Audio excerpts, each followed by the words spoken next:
오늘은 신접한 여인을 찾은 사울, 신접한 여인을 찾은 사울이라는 제목으로 말씀을 상고합니다. 이제 28장부터 끝장 31장까지는 이제 모두가 한 사건이에요. 사울이 마지막 길보아 전투, 블레셋과의 길보아 전투에서 이제 죽음을 맞이하는 31장까지 지금 28장부터 하나의 내용입니다. 블레셋이 이제 다시 이스라엘에게 전쟁을 걸어서 결국은 길보아라고 하는 곳에서 전투가 벌어지고 사울은 이제 마지막 전쟁이고 마지막 죽음을 이제 남겨놓은 상태였어요. 그런데 블레셋이 이제 전 군대를 그냥 총동원을 했기 때문에 사울이 막기에는 이제 완전히 역부족이에요. 왜냐하면 앞에서도 말씀 나눴지만 이제 사울의 군사들 중에 일부 말하자면은 지휘자격인 사람들이 다윗에게로 넘어갔어요. 그러니까 사울 편에서 이렇게 사울을 도와야 될 그 핵심 군사들이 빠져나가고 있는 중이기 때문에 블레셋과의 그 전력을 볼 때 이건 불가능한 거예요. 그래서 사울이 너무 크게 두려워했다고 그랬어요. 이거 아무래도 내가 더 이상은 이 전쟁을 감당할 수 없을 것 같다. 아주 막 불안하고 떨렸다는 거예요. 그래서 하나님 앞에 기도를 한 거예요. 하나님 제발 도와주십시오. 그런데 하나님이 전혀 응답을 안 하셨어요. 여기 보면 꿈으로도 우림으로도 선지자로도 전혀 응답하지 않으셨다. 그러니까 이제 사울은 더 막막해진 거죠. 사람이 점점 코너에 몰려가지고 자기 한계가 드러나면은 이제 사람의 정신이 이상현상이 옵니다. 그래가지고 신접한 여인을 찾아서 사무엘의 영혼을 불러달라 이렇게 말을 하는 거예요. 이거 사람이 타락하다 어디까지 타락하느냐? 이제는 사람의 이성을 잃어버렸기 때문에 말하자면 정신 이상의 상태에서 엉뚱한 걸 요구하는 거예요. 이미 죽은 사무엘한테라도 뭔가 상담을 받아보고 싶은 거예요. 물에 빠진 사람 지푸라기라도 잡는다고 하나님께로 확실히 버림받았고 블레셋과의 전쟁은 이거는 불가능하고 자신 혼자서 이제 감당을 못하니까 정신은 이상해지고 하니까 어디서 생각지도 못한 신접한 여인을 만나서 사무엘만 불러달라는 거예요. 이 미친 사람이지, 이 정상이 아니잖아요. 그래서 결국 사무엘의 영이 말하자면 보이기는 했어요. 그러나 신접한 여인이 불러낸 게 아닙니다. 좀 더 들어가 보면 알 수가 있어요. 결국 사무엘이 나타났는데 자기는 도움받을 줄 알고 부른 거잖아요. 근데 사무엘이 하나님의 심판 선언을 발표해요. 너는 내일 이맘때 끝난다. 그러니까 참 얼마나 불쌍한 사람이냐고, 얼마나 비참한 사람이냐고. 응? 사울의 시작은 정말 하나님이 탐복해가지고 일대 왕으로 지명을 해서 기름 부었는데 이렇게 끝이 이렇게 비참하게 마쳤다는 것은 우리 많은 인생들 중에 이런 사람들이 있단 말이에요. 아주 좋았다가 점점 인생이 꼬꾸라지는 사람들이 있어요. 왜 그런지를 깨달아야 되는데 그 사람들은 점점 왜곡이 되기 때문에 자기를 몰라요. 전부 남 탓하는 거예요. 하나님이 지금 응답 안 한다. 하나님이 응답 안 하실 수밖에 없도록 살아놓고 막판에 따급하니까 하나님 다시 부르는데 가능하겠냐고. 그러니까 사무엘한테도 평소에 잘한 사람이면 몰라도 사무엘의 말을 계속 거역했던 사람이 너무 따급하니까 사무엘을 불러달라는 거예요. 이렇게 인간은 참 더럽고 째째하고 비참한 거란 말이에요. 자, 세 가지 과정을 여기서 밟았어요. 첫째, 3절부터 7절에 보면 죽은 사무엘을 만나 도움을 받으려고 했다 그랬는데 5절에 그랬어요. 사울이 블레셋 사람들의 군대를 보고 두려워서 그의 마음이 크게 떨린지라. 이성을 잃어버린 겁니다. 적하고 딱 대치를 해서 보니까 이거는 도저히 싸움의 상대가 안 되는 거예요.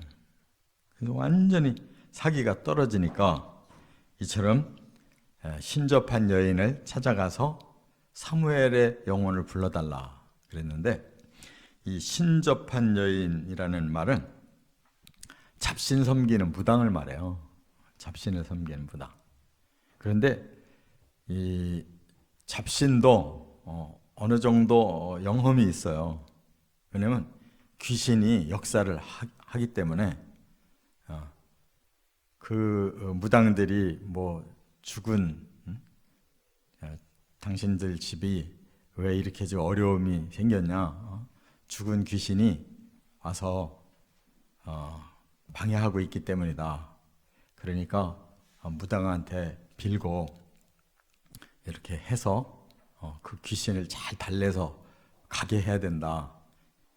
이런 말을 많이 하거든요, 무당들이. 그런 식으로 이렇게 잡신을 통해서 사람의 그 복을 이렇게 빌어주려고 하는, 그게 바로 사탄이 하는 일이에요. 그런데 이 사건이 너무나 아이러니한 것이 여기 3절에 보면은 이미 이것을 정말 어이없는 일이라는 것을 알 수 있는 말씀을 이미 해놨어요. 여기 3절에 이랬죠. 사무엘이 죽었으므로. 사무엘이 이미 죽었어요. 근데 지금 오늘 사울이 신접한 여인을 부르는 이 사건에 대한 얼마나 잘못된 것인가를, 사무엘이 이미 죽었는데 사무엘이 죽었을 때 사울이 잡신을 제거한 적이 있었단 말이에요. 왜냐?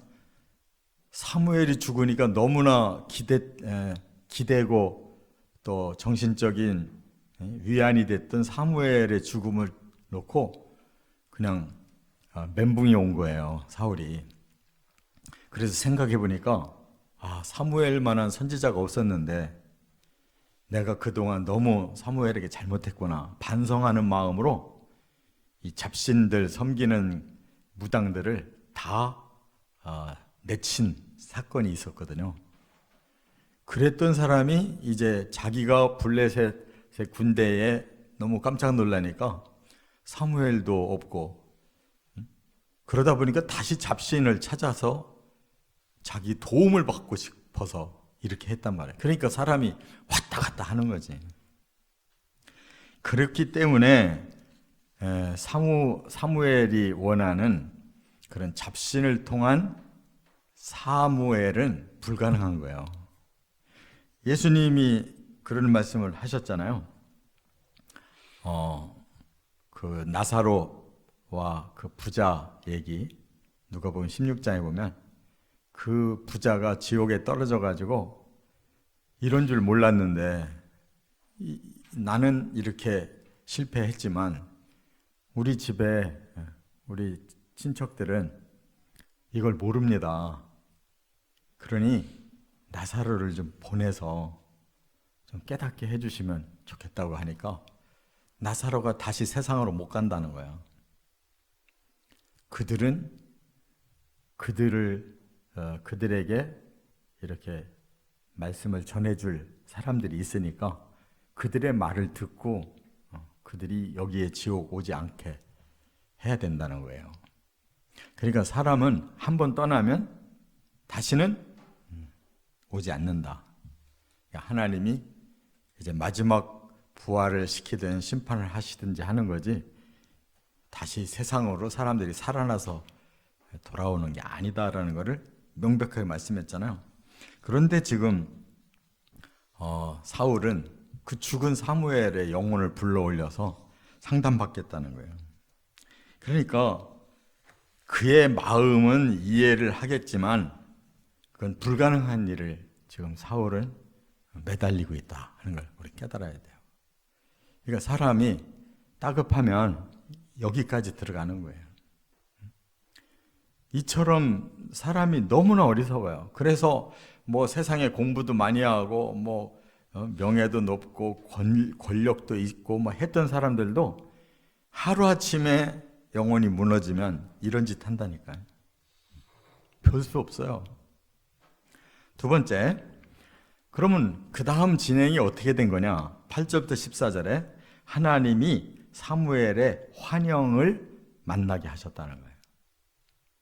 자, 사울이 자기가 창피해요. 왜냐면 전에 사무엘이 죽었을 때 반성하고 영매들, 신접한 사람들 다 쫓아낸 적이 있었는데 지금 자기가 다시 그 사람들을 찾아가서 도움을 받을 입장이 되니까 얼굴이 부끄러워서 변장을 하고 갔다는 거예요. 신접한 여인한테 변장을 하고 갔어요. 그런데 신접한 여인이 그 얘기를 듣고 있는데, 사울의 말을 듣고 있는데 갑자기 사무엘이 나타난 거예요. 그러니까 신접한 여인이 사무엘을 끌어올린 게 아니고 사울의 말을 듣고 있는 중에 이미 하나님은 사무엘을 보이게 하셨다는 뜻이거든요. 우리가 환영이라는 말을 써요. 이럴 때 이 환영이라는 이 한자인데 변할 환자의 그림자형. 그러니까 실제 사람이 나타나는 게 아니고 이미지가 보이는 거지. 그래서 신접한 여인도 깜짝 놀란 거예요. 사무엘의 이 환영이 보이니까 너무 깜짝 놀랐는데, 그때 이제 그 신접한 여인에게 사울이 누군지 정체를 또 하나님이 알려주신 거라고. 그래가지고 그때 다시 사울을 보고 당신은 사울 왕이 아니십니까? 라고 변장하고 있는 사울을 정확하게 알고 있는 거예요. 그러니까 하나님이 워낙 이 불가능한 일인데도 그렇게 원하고 막 왔다 갔다 하니까 아예 사무엘을 환영으로 보여주시고 마지막 심판 메시지를 사울에게 전하려고 이렇게 나타나게 하신 것이다, 그 말이에요. 그렇기 때문에 이 영매도 이렇게 사람의 영혼을 불러들인다, 이런 해석은 엉터리야. 이 본문을 자세히 읽어보면 영매가 불러 올린 것도 아니에요. 영매랑 사울이 대화하고 있는 중에 하나님이 사무엘을 환영으로 그냥 나타나게 하신 거란 말이에요. 그렇기 때문에 우리는 사람들이 자기를 위해서 행운이 올 걸로 믿고 미신도 섬기고 우상도 섬기고 이러잖아요. 그런데 그것이 언뜻 보면 다 실제로 이루어지는 것처럼 느껴져요. 환영입니다. 환영. 헛거본 거예요. 하나님의 방법은 전혀 그런 것이 아니라는 것을 깨달아야 된다, 그 말이에요. 그게 따급하면 점치러 가고 따급하면 굿하고 그거 다 환영이에요. 가짜. 이와 같이 사람은 좋은 말 듣고 싶어서 하지만 하나님은 오히려 그 악행에 대해서 심판하러 나타나시는 거지, 그 사람들이 바라는 거 들어주는 하나님이 아니라는 걸 깨달아야 된다는 거예요. 그래서 끝으로 세 번째가 결론인데 15절부터 25절에 어떤 일이 일어났느냐, 비참한 종말을 예고받았다는 거예요. 자, 지금 사울이 너무나 따급해서 사무엘을 찾았는데 사무엘이 나타났어요. 그랬더니 얼마나 반가웠겠어요. 그래서 사무엘 내가 이렇게 기다렸습니다 했는데 여기 뭐라고 말해요? 사무엘이 너 왜 그렇게 나한테 그 귀찮게 나를 불러댔느냐 하면서 내가 하나님의 말씀을 내가 너한테 이제 선포하겠다. 그의 얘기를 들어주는 게 아니라 그냥 사무엘이 먼저 선포를 해버려요. 사울에게. 첫째는 뭐냐? 하나님은 이스라엘 나라를 너에게서 빼앗아서 다윗에게 준다. 그러니까 이미 너는 이제 끝났다. 끝났다. 또 내일 너 사울과 네 자식들은 나와 함께 있을 것이다. 너는 내일 아들들과 함께 죽을 거다. 그 얘기를 해준 거예요. 그리고 이스라엘 군대는 블레셋 군대에 넘겨주겠다. 완전히 대패를 당한다는 거예요. 이렇게 세 가지 심판을 하나님께서 사무엘의 그 환영을 통해서 선포하시고 끝난 거예요. 여러분, 그 이유가 뭐였는가가 중요해요. 하나님이 왜 이런 무서운 심판의 말씀하셨느냐? 여기 지적했어요. 18절에. 이거 잘 들어야 돼요. 18절에. 왜 이렇게 심판을 선언하시고 하루 만에 이루어졌느냐? 18절에. 네가 여호와의 목소리를 순종하지 아니하고 그의 진노를 아말렉에게 쏟지 아니하였으므로 여호와께서 오늘 이 일을 네게 행하셨다. 여기 아말렉에 대한 진노를 네가 행하지 않았기 때문이다. 그런데 이게 무슨 뜻이냐? 사울이 왕이 됐는데 두 번의 큰 범죄를 저질러요. 13장에서는 이 블레셋과 전쟁을 하려고 그러는데 먼저 하나님 앞에 제사를 드리고 하고 싶었던 거예요. 그 마음이 조급해서 빨리 제사를 드리고 나갔으면 싶은데 사무엘이 계속 안 오고 있어요. 그건 뭐냐? 하나님 앞에 전쟁하려고 제사 드리는 것이 진정 하나님을 경외하려고 하는 게 아니라 미신적인 거예요. 말하자면 하나님 앞에 제사 드리고 나가면 하나님 나 도와줄 거야. 그런 일방적인 미신적인 이런 신앙으로는 하나님 받고 싶어 하지 않아요. 그렇기 때문에 사무엘을 지체시켰어요. 그가 마음에 인내를 하고 깨닫고 할 수 있는 시간을 준 건데 너무 다급하니까 그 하나님의 뜻은 그냥 무시해버리고 자기가 제사를 집례해버려요. 사울이 왕일 뿐이지 무슨 제사장이냐고. 그래서 하나님이 그때 그를 버리셨다고 그랬거든요. 그런데 그 다음에 15장에 가서 보니까 아말렉이 계속 지금까지 출애굽세부터 계속 이스라엘에게 대항하는 악한 일을 저질렀어요. 에서의 후손인데. 그러니까 하나님이 너무 화가 나서 저거 형제 국가인데도 이스라엘에게 한 행동이 너무 악해서 심판하겠다고 선언하셨거든요. 그러면 사울이 아말렉과 전쟁을 할 때 영적 전쟁을 해야 되는 거란 말이에요. 그렇잖아요. 하나님의 심판을 선언받았으니까 아말렉과 영적 전쟁으로 완전 심판을 해버려야 되는 건데 거꾸로 일반 전쟁으로 생각하고 전리품을 다 걷어들이고 아각 왕을 사로잡아서 자기 명예를 높이고 이 짓을 했단 말이에요. 그래서 오늘 본문에 지금 왜 아말렉에게 진노를 쏟지 않았느냐? 왜 아말렉을 심판하지 않고 네가 일반 전쟁처럼 거기에 대한 득만 받느냐? 이렇게 하나님의 뜻을 거역한 두 번째 범죄를 통해서 아웃된 거예요. 사울은 그때 아웃된 거라고. 그게 지금 이유를 밝혀주는 거예요. 네가 이렇게 전쟁에서 지고 죽고 망하게 된 이유가 바로 그때부터였다.